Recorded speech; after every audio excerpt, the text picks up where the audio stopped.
Hey everybody, this is Melissa. If you've been here before, welcome back. If this is your first time, welcome. And if you haven't done so already, I'd really appreciate it if you take just a second and click on that subscribe button. That way, you'll be the first to know when I upload a new tutorial. I'm so excited you're all here, so let's go ahead and get started. So today I'm in Photoshop and I'm going to show you how to create a long shadow behind your text. And this is really neat because it allows it to look like your text is popping off the screen because of what we're going to do in the background. So the first thing that we want to do is create a new document. So we're going to go to File, New, and I'm just going to choose 1000 by 1000. Now over here in your preset details, I'm going to leave my resolution as 72 because unless I'm working with this website that specifically says it needs a higher resolution, I just let it default to 72 because it works well for everything else that I'm doing.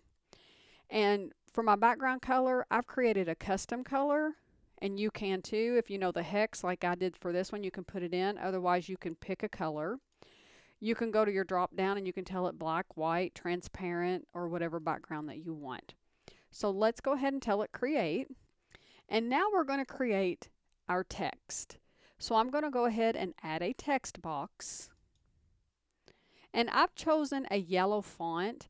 Something you want to keep in mind is if you use some of your more neutral colors or matte colors like black, white, certain blues and things like that, it's not going to give as much of the 3D effect coming off of the back of the image as if, say, you use a bright yellow, a bright red, some of your bright blues, bright greens. So you might want to pick a brighter color, but you can definitely play around with it and see what works best for whatever it is you're doing. So let me go ahead and go here, and I'm just going to type welcome. And I'm going to go ahead and just move it kind of towards the center. It doesn't have to be perfect. Okay, so the next thing that we're going to do is we're going to hit Control T. And what this allows us to do, this is our transform. It allows us to pull this and make it bigger.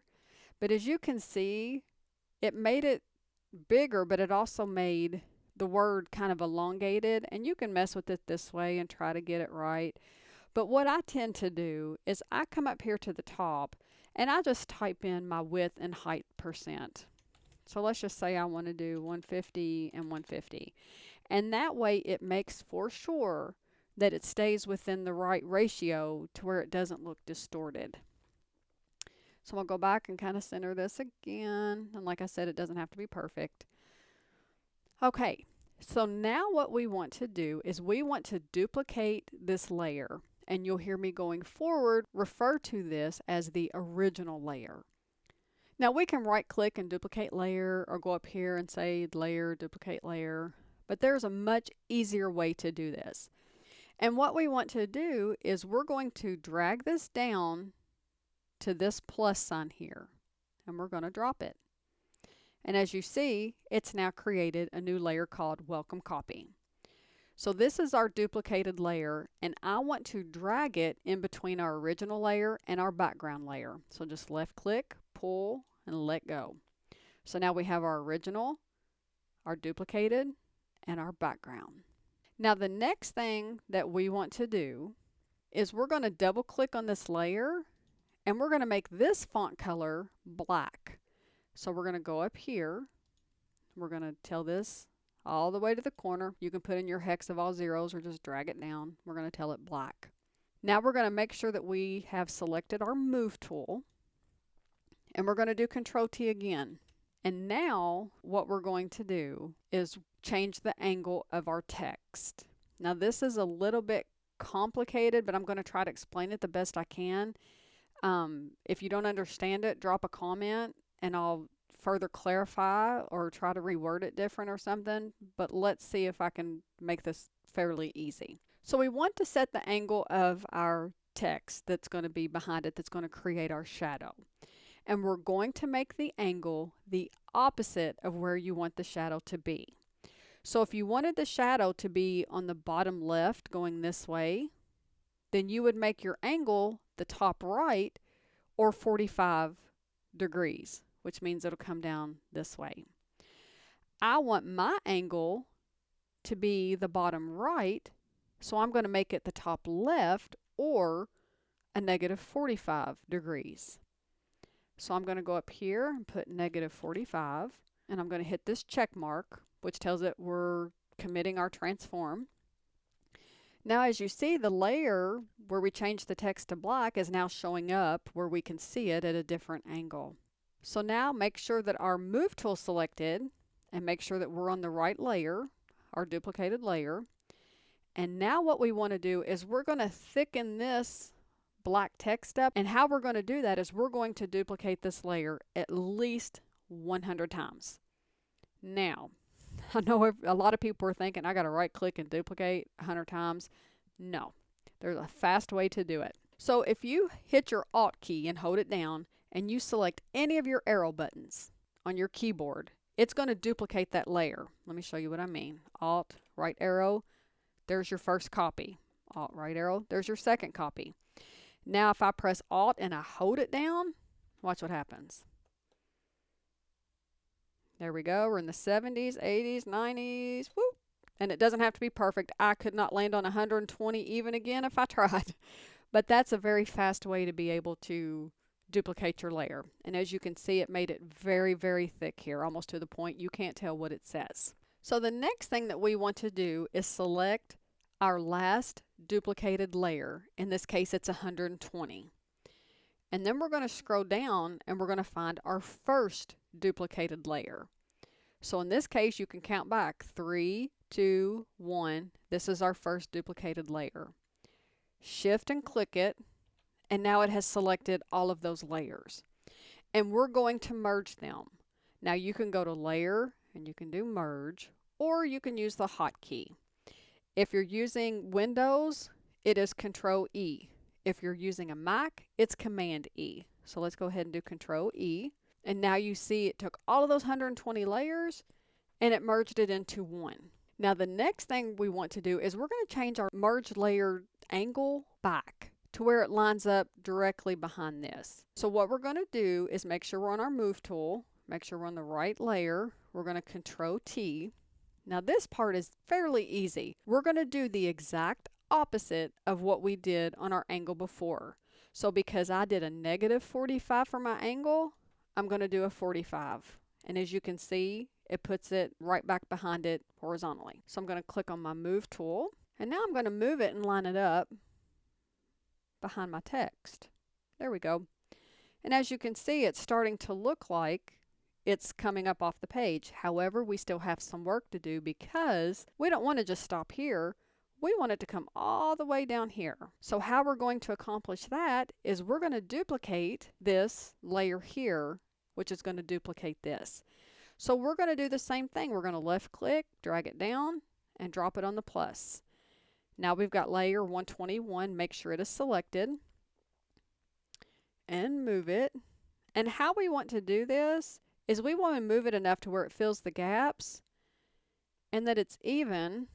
Let me blow this up and show you. To where you see this right here, use like your left and right arrows to where, see, now it's on the outside here. And here you have a pretty smooth edge. We can go back down. Duplicate the layer again. Now we've got layer 122. Let's move it down a little bit. And you can zoom in. And that looks pretty straight. Zoom out.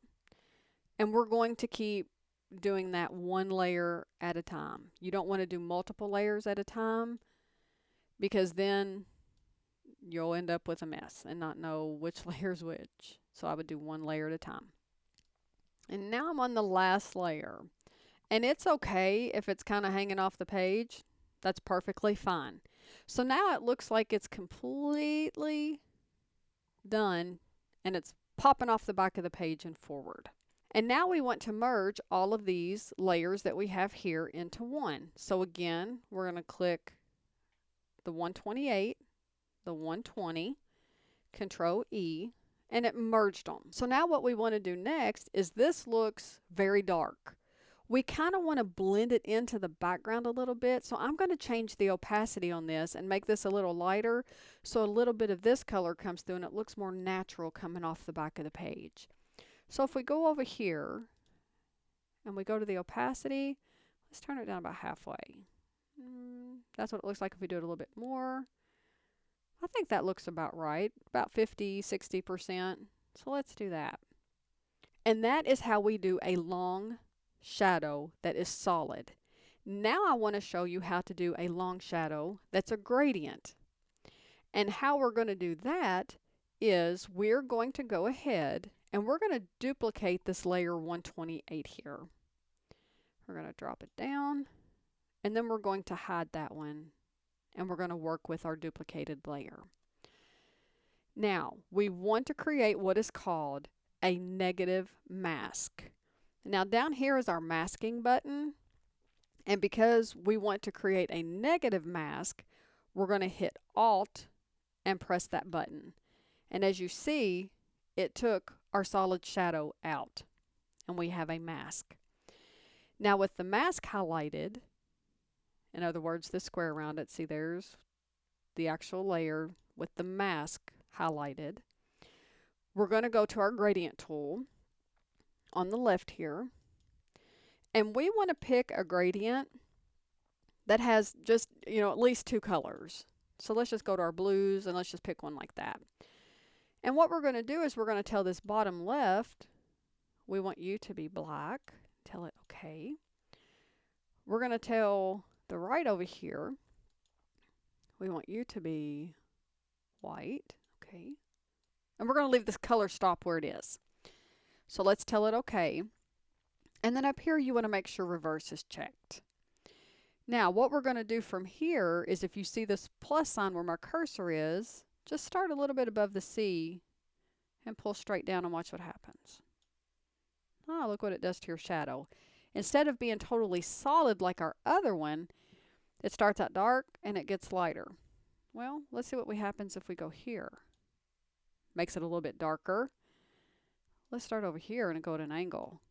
Oh, so now it's darker here and then it starts getting lighter.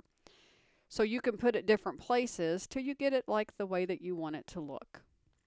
And now you know how to do a long shadow, whether it's solid or gradient, to make your text look like it's popping out of the background. If you found this video helpful, please be sure to like it, subscribe to my channel, and get notified. And I'll be back tomorrow with another tutorial. Thanks so much for watching.